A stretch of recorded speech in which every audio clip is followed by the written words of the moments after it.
આ સંપ્રદાયનું સિદ્ધ સ્તોત્ર છે, દશાવતાર સ્તોત્ર. ખટવાંગ રાજાએ એભલ ખાચરને આપેલો અને અજમાવેલો પ્રયોગ છે.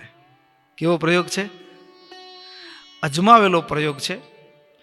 અને આ દશાવતાર સ્તોત્ર ખટવાંગ રાજા કહે છે કે હું તમને શાસ્ત્રોમાં જે કહેવાયેલું જે દશાવતાર સ્તોત્ર છે એ તમારા પ્રત્યે કહું છું.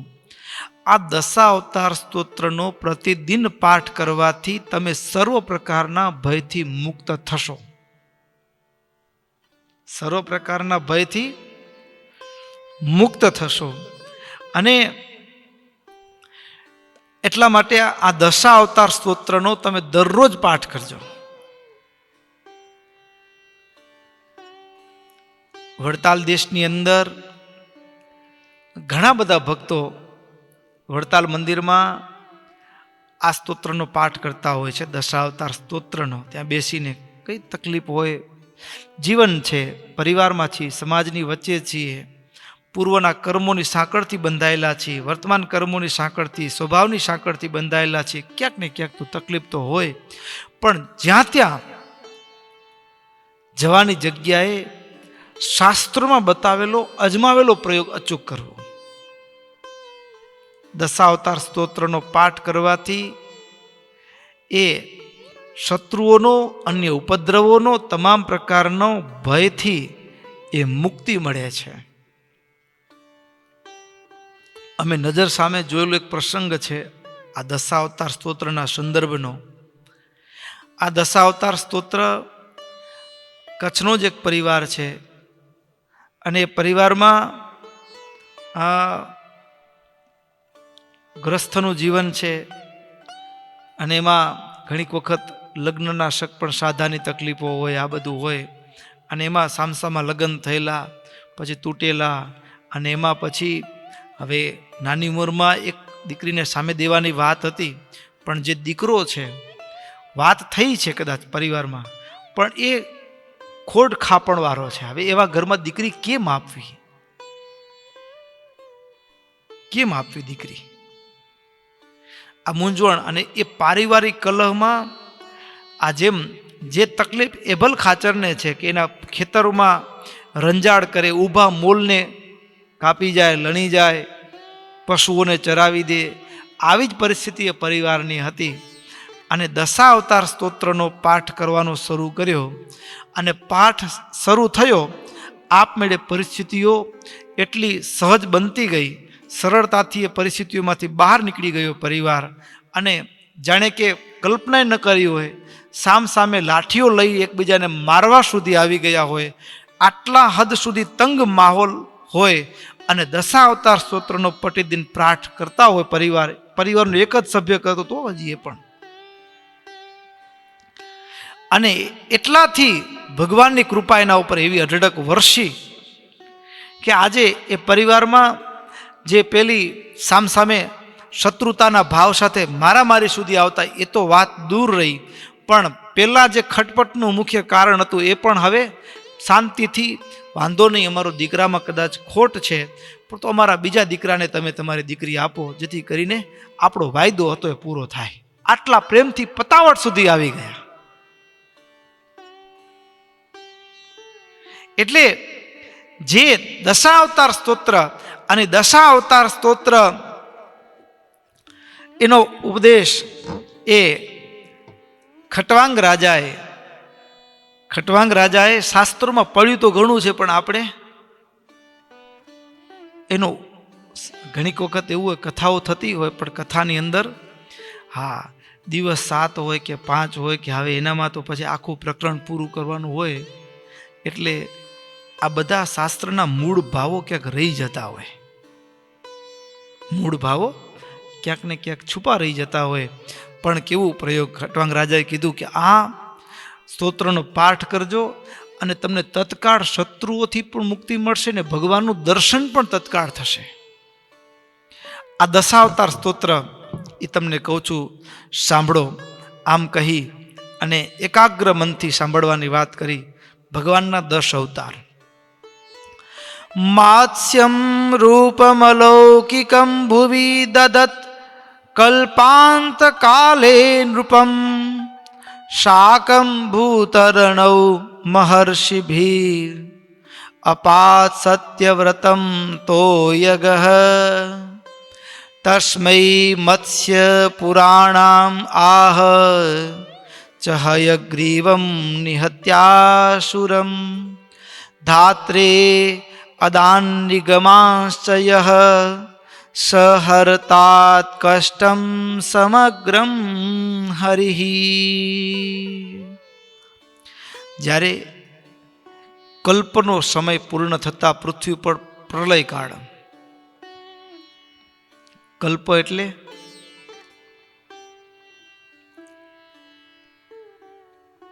એટલે શું? વિરાટ પુરુષનો દિવસ થાય,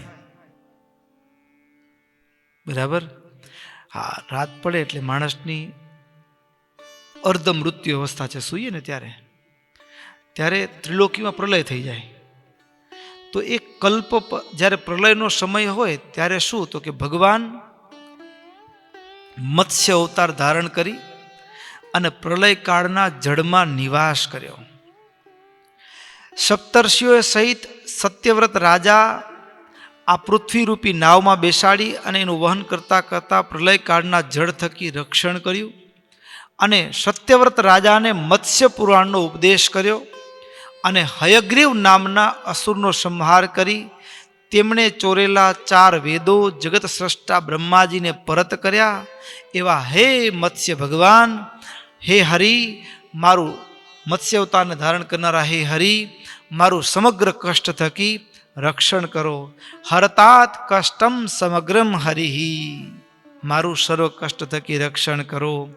ત્યાર પછી હે પ્રભુ, તમે કુર્મ અવતાર ધારણ કર્યો હતો. હે હરિ, પિયુષાય પયોનિધિમ સ્વમહસા દેવાસુરાણામ અનાધારમ ચોન્મથતામ તુ મંદરગીરીમ. હે પ્રભુ, તમે દેવતાઓ અને દાનવો બંને મળી અને જ્યારે સમુદ્ર મંથન કરવા તૈયાર થયા ત્યારે મંદરાચળ પર્વતને તમે તમારી પીઠ ઉપર ધારણ કર્યો હતો. પીઠ ઉપર ધારણ કરી કેવળ કરુણાએ કરી અને નારદાદિક મુનિઓને કુર્મ પુરાણનો ઉદ્દેશીને ભાગવત ધર્મનો બોધ આપનાર હે હરિ, તમે મારું સર્વ કષ્ટ થકી રક્ષણ કરો.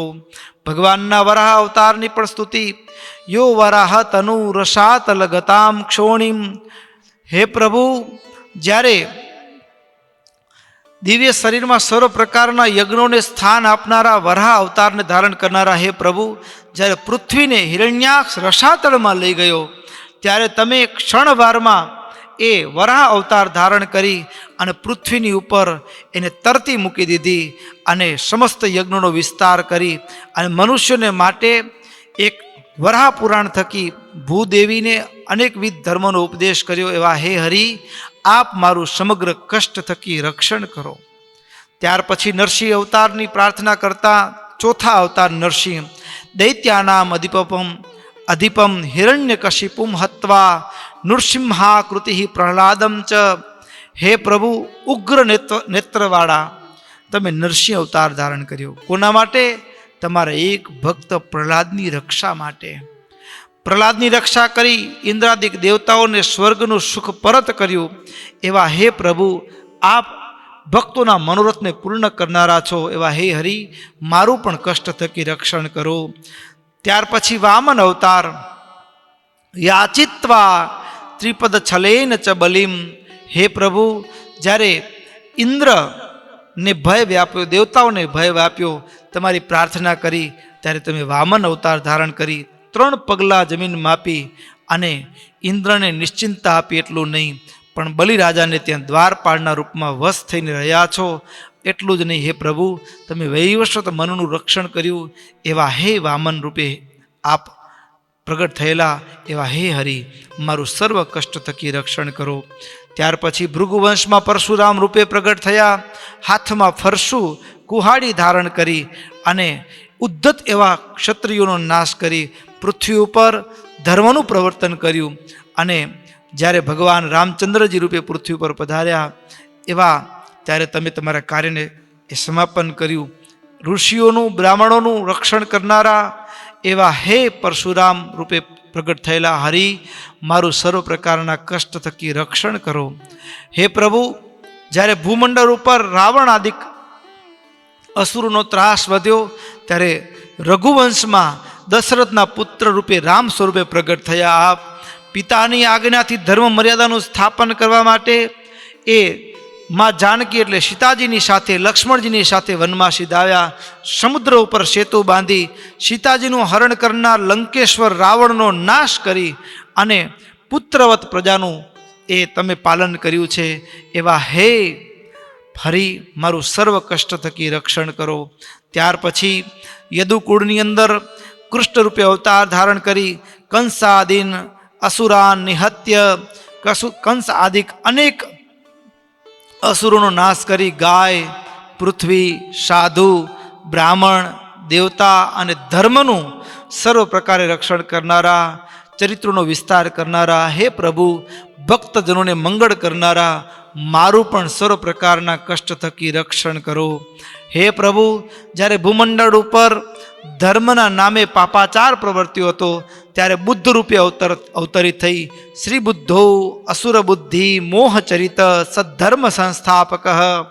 તમે એ વેદના નામે જ્યારે યજ્ઞમાં હિંસા થતી હતી એને ત્યારે રોકવા માટે તમે એવો બુદ્ધ અવતાર ધારણ કર્યો અને તમારી વાણીમાં મોહિત થયેલા લોકો અને પુનઃ એ યજ્ઞમાં થતી હિંસાથી અહિંસામાં યજ્ઞનું પ્રવર્તન કર્યું. શરણાગત જીવોને સંસાર સાગરમાંથી ઉદ્ધાર કરનારા, હે બુદ્ધ અવતારને ધારણ કરનારા, હે હરિ, આપ મારું સર્વ કષ્ટ થકી રક્ષણ કરો. ત્યાર પછી 10મા અવતારની પ્રાર્થના કરતા કહે છે, હે પ્રભુ, ભવિષ્યમાં કલયુગને અંતે કલ્કી અવતાર ધારણ કરી અશ્વ ઉપર વિરાજમાન થઈ હાથમાં તીક્ષ્ણ તલવાર ધારણ કરી ભૂમંડળ ઉપર આપ વિચરણ કરશો. એટલું જ નહીં, મલેચ્છ ધર્મને પામેલી પૃથ્વી અને મલેચ્છ ધર્મને પામેલા તમામ રાજાઓનો નાશ કરશો. નાશ પણ કેવી રીતે? સમગ્ર પ્રજાનું પરિવર્તન કેવી રીતે આવશે? તો કે પ્રભુ, આપના શરીરના સ્પર્શથી વહેતો પવન પણ જેને અડશે ને એના પણ પાપ નાશ પામી જશે અને સ્પર્શ માત્રથી લોકોની દુર્બુદ્ધિનો નાશ થશે. એવા કલ્કી અવતારને ધારણ કરનારા ભવિષ્યમાં ધારણ કરશો, પુનઃ ધર્મનું સ્થાપન કરશો. એવા હે હરિ, આપ મારા સમગ્ર કષ્ટો થકી મારું રક્ષણ કરો. આવી રીતે પ્રાર્થના દશાવતાર સ્તોત્ર, અને આ દશાવતાર સ્તોત્રનો જો કોઈ પાઠ કરે તો અહીં કને એની ફલશ્રુતિ સતાનંદ સ્વામી કહે છે શું? તો કે મનુષ્ય માત્રને જડ સંબંધી, નરક સંબંધી,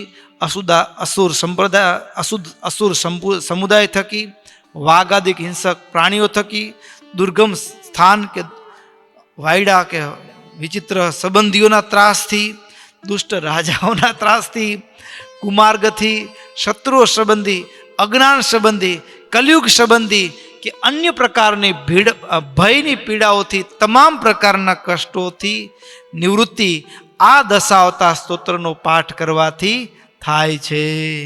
આવું અદ્ભુત તમામ કષ્ટોને હરનારું દશાવતાર સ્તોત્રનો ઉપદેશ એ ખટવાંગ રાજાએ એભલ ખાચરને કર્યો છે અને એભલ ખાચર એ વાતને મસ્તક ઉપર ધારણ કરી છે.